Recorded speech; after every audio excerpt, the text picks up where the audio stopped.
মঞ্চৰ ওপৰত 2 টিকেট প্ৰত্যাশীৰ ইংৰাজী প্ৰতিযোগিতা হাইলাকান্দিত সাংসদ হ'ব লাগিলে জানিব লাগিব ইংৰাজী ভাষা ইংৰাজী নাজানিলে দিয়া নহব দলীয় টিকেট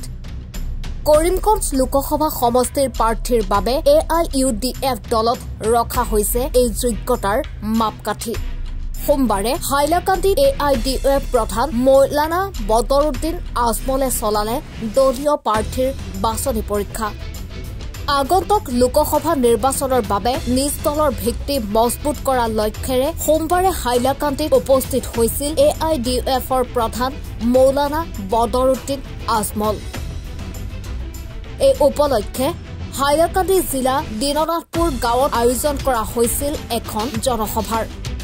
সভাৰ অন্তত বদৰুদ্দিনে মঞ্চৰ ওপৰতে আয়োজন কৰে এক প্ৰতিযোগিতাৰ কৰিমগঞ্জ লোকসভা আসনৰ বাবে দলীয় টিকেট বিচৰা ডক্টৰ KM বাহৰুল ইছলাম আৰু সাবুল চৌধুৰীৰ মাজতে আয়োজন কৰা হয় এই প্ৰতিযোগিতাৰ দুইগৰাকী প্ৰাৰ্থীক ৰাইজৰ সন্মুখত ইংৰাজীত ভাষণ দিয়াৰ আহ্বান জনাই আজমলে ভাষণৰ বিষয় হিচাপে দিয়া হয় NRC কা আৰু UCCৰ দৰে বিষয় যিজনে ধুনীয়াকৈ এইসমূহ বিষয়ত ভাষণ দিব পাৰিব তেওঁকহে দলীয় টিকেট দিয়া হ'ব বুলিও ঘোষণা কৰে আজমলে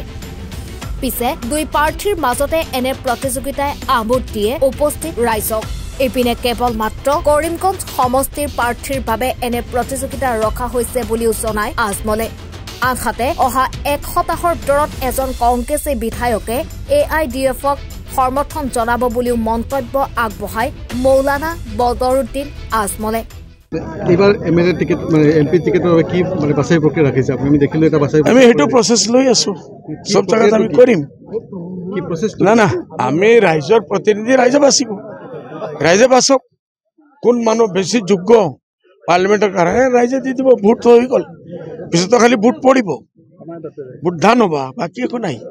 ৰমজান মাহ সন্মুখত আছে আমি কষ্ট কৰিব নোৱাৰো আগৰ পৰা যদি আমি ডিসিশন লৈ লওঁ ৰাইজৰ পৰা আমি এৰি দিছো ৰাইজে ডিসিশন লৈ ল'ব এর ভিতরে কোনজন পার্লামেন্টের যোগ্য মানুষ আছে মানুষ সাইড লৈ ল'ব খালাস হৈ গল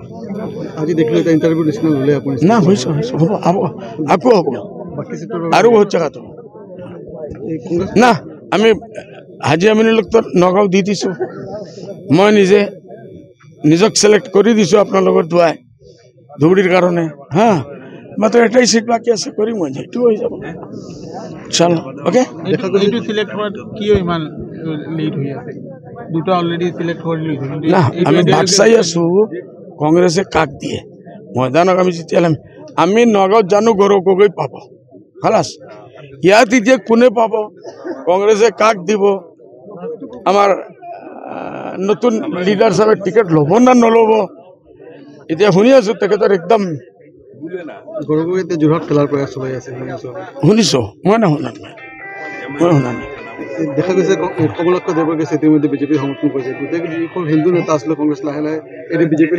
মুছলমানো যাব তো যদি না যায় বিজেপিত যাব নোৱাৰিব এজিপিত যাব নোৱাৰিব UDFত আহিব